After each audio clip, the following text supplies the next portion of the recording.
એટલે તમારા સ્પર્ધક બિલ્ડર છે ને એની માટે નિમ્ન વિચાર નહીં કરવાનો કે એની જમીન જલ્દી ક્લિયર ના થાય, એને એનઓસી મોડું આવે, એની એને જલ્દી ના થાય, એના કોન્ટ્રાક્ટર જોડે એને વાંધો પડે અને તમને સમાચાર મળે કે એના કોન્ટ્રાક્ટર સાથે એને વાંધો પડ્યો છે એટલે હવે કામ અટકવાનું છે, એટલે રાજી નહીં થવાનું.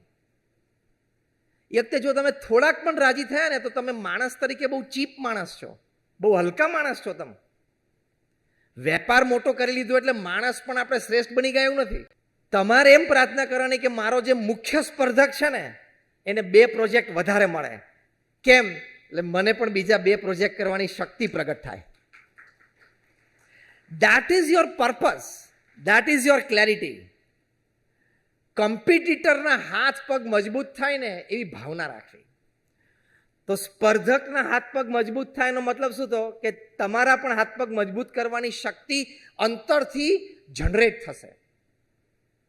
એવી ઘણી બધી શક્તિઓ આપણામાં પડી છે. એને માયકાંગલાપણામાં દબાવી નહીં દેવાની કે આને હવે એને નથી થતી એની જમીન, બહુ સારું. આનો કોન્ટ્રાક્ટર જોડે એને વાંધો પડે ને બહુ સારું. એની સામે 2-3 જણાએ કેસ કર્યો છે ને બહુ સારું. એવું નહીં વિચારવાનું, હલકો વિચાર કહેવાય. એવું તો રાત્રે 12 વાગે રોડ ઉપર બધા માણસો ઘરમાં જતા રહે અને સુમસાન રોડ થઈ જાય પછી રોડ ઉપર કૂતરાઓ એ જ કરે છે. રોડ ઉપર આવી જાય છે કે નહીં, પછી દિવસે આપણે હોય અને રાત્રે એ લોકો હોય છે અને સામે બસી લે છે. તો એવી પશુવૃત્તિ નહીં રાખવાની. Let my competitor also progress. તો એ જિંદા દિલ કહેવાય. એને કહેવાય બિલ્ડિંગ કોડ. બિલ્ડિંગ કોડ છે ને જેને તમારે યુ ટુ એધર બાઇટ. એમાં ડિઝાઇન, કન્સ્ટ્રક્શન, સેફટી મેજર્સ એ બધું જ બિલ્ડિંગ કોડમાં છે. જેમ બિલ્ડિંગ કોડ છે ને એમાં એક લિવિંગ કોડ પણ હોવો જોઈએ કે મારું બિલ્ડિંગ કોડ પ્રમાણે બનાવું છું, મારી લાઈફ પણ અમુક લિવિંગ કોડ પ્રમાણે બનાવવી પડે. એની માટે શ્રીમદ ભગવદ્ ગીતા છે, એની માટે મહાભારત ને રામાયણ છે. કે પ્રોફેશનલી હું એક ડેવલપર પણ છું અને વ્યક્તિગત રીતે એક ઉત્તમ મનુષ્ય પણ બનીશ. આપણને મળીને 2 માણસને આનંદ થવો જોઈએ, આપણા થકી 2 માણસને લાભ થવો જોઈએ. બાકી તો આ 70-80 વર્ષનું જીવન જે હમણાં પૂરું થઈ જશે. આપણા બધા જેવા મનુષ્યો પૃથ્વી ઉપર કેટલાય આવ્યા ને કેટલાય આવશે, હા કે ના? આખું અમદાવાદ શહેર આવતા 70 વર્ષમાં બદલાઈ જવાનું છે. માણસોની દ્રષ્ટિએ વાત કરું છું. આજથી 70 વર્ષ પછી અત્યારે જે અમદાવાદમાં છે 15-20-25 વર્ષમાં જે બધા કામ કરતા 20-25 વર્ષના યંગસ્ટર્સ એમાંના કોઈ નથી અને આપણે તો કોઈ નથી. Before we leave this earth we must have it in our minds that small place, that small group of people which I found, I want to make them better, I want to make them happy. એ જે નાની જગ્યા, એ જે થોડા લોકો મેં મારા જીવનમાં આવ્યા એને હું વધારે સુખી કરી શક્યો, that is your quality as a human being. એટલે બિલ્ડિંગ કોડ પ્રમાણે આપણે ફાઉન્ડેશનથી એસ્થેટિક્સ સુધી એ કરીએ છીએ, એમ લિવિંગ કોડમાં પણ આપણું ફાઉન્ડેશન, નીતિમત્તા, સિવિક સેન્સ. પેલી આપણી મિક્સચરની ટ્રક જતી હોય ને તો ટપકા પડતા જ હોય છે, બોલો, રોડ ઉપર. ઘણી વખત ટ્રક પેલી ઉપરથી ખુલ્લી હોય, તેની ભૂકી ઉડતી જ હોય છે, રેતીની બધી. એક સિવિક સેન્સ કે મારે એન્વાયરમેન્ટનું પણ ધ્યાન રાખવાનું છે. મારે આ પ્લેનેટ અર્થ, ગ્લોબલ વોર્મિંગ ઘટાડવાનું છે. તો આ બધી સિવિક સેન્સ પણ આપણને હોવી જોઈએ. એટલે સિવિક સેન્સ અને એથિક્સ. તમારા બિલ્ડિંગમાં તમે 2 ટાવર બાંધ્યા અને 2 ટાવરમાં ભેગા થઈને સમજી લો કે ધારો કે 100 ફેમિલીઝ રહે છે. એ 100 ફેમિલીઝ તમારો બર્થડે આવતો હોય ત્યારે 5 દિવસ પહેલાં એ લોકો પાર્ટીનું આયોજન કરે ને તમને કહે કે ના આવવાનું જ છે, અમને 100 ફેમિલી ખૂબ રાજી છીએ ક્વોલિટી ઓફ કન્સ્ટ્રક્શનથી, સિસ્ટમથી, વ્યવસ્થાથી. We want to celebrate your birthday. એવું થાય ને ત્યારે સમજવાનું તો સક્સેસફુલ છું. બાકી માટીના ઢેફા તો કેટલાય ઊભા કરી દે છે. Let me be very clear. જેણે જેણે ક્રિકેટના બોલ સાથે ચેડા કરે બધાય ક્રિકેટ છોડવું પડ્યું, હા કે ના? જેણે જેણે બેંક સાથે ચેડા કરે બધાય ભારત છોડવું પડ્યું, હા કે ના? એટલે ખોટું લાંબુ ચાલતું નથી. અનએથિકલ પ્રેક્ટિસીસ લાંબી ચાલતી નથી. એટલે હંમેશા એથિકલ પ્રેક્ટિસીસમાં રહેવું. ટૂંકમાં ઇન શોર્ટ રેરાના ફ્રેમવર્કમાં રહેવું. આ બધી વાતનો સાર એટલો છે કે રેરાના ફ્રેમવર્કની અંદર રહેવાનું.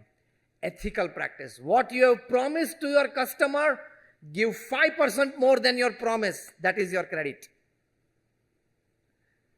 કે આપણે તો આ વાત થઈ હતી, પણ પાછળનો આ પેસેજ હવે નીકળે એમ છે નહીં, એટલે અહીંયા હવે પાર્કિંગ આવી શકે એમ નથી. એવું જુઠ્ઠાણું નહીં ચલાવવાનું. 1-2 વખત ચાલી જશે, પછી લાંબુ નહીં ચાલે કે તમે તો FSI આટલી બતાવી હતી ને આટલી કેમ આવી ગઈ, એવું થઈ જાય.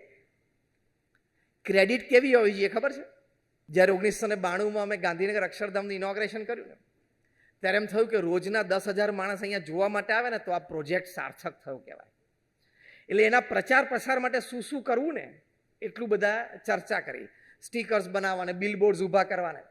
પ્રમુખ સ્વામી મહારાજ પાસે રજૂઆત થઈ કે આના પ્રચાર માટે આપણે આટલું કરીએ. પ્રમુખ સ્વામી મહારાજે બહુ શાંતિથી સાંભળ્યા બધાને. પછી બોલ્યા કે આમાંથી આપણે કશું જ નથી કરવું. બધાને આશ્ચર્ય થયું.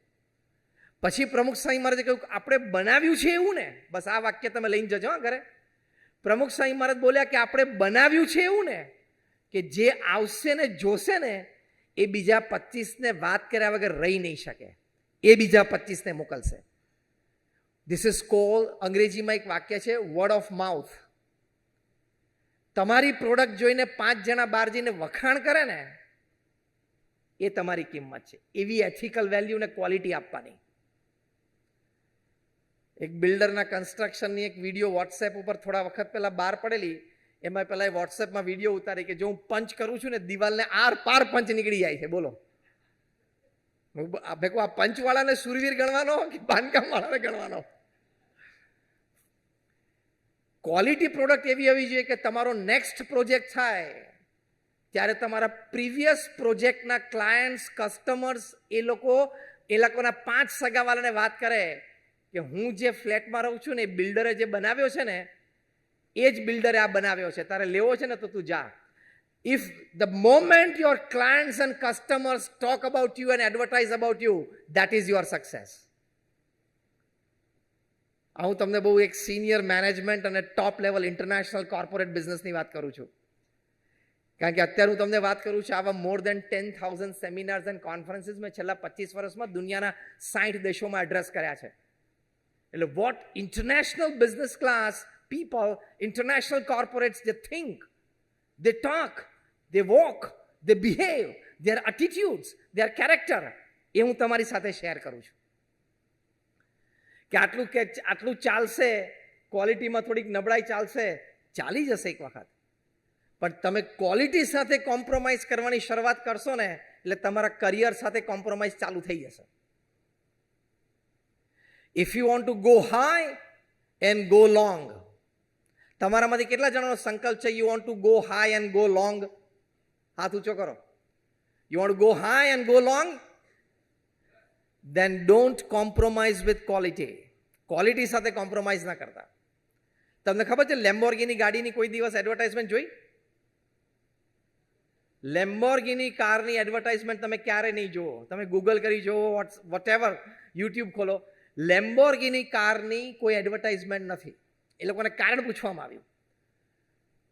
તેના બોર્ડ ઓફ ડિરેક્ટર્સે કીધું કે અમે પ્રોડક્ટ એવી બનાવી છે ને કે જે વાપરશે ને એ બીજા 5 જણાને એના લેવલના સોશિયલ સર્કલમાં વાત કર્યા વગર રહી જ નહીં શકે કે લેમ્બોર્ગિનીનો એક્સપિરિયન્સ કરવા જેવો છે.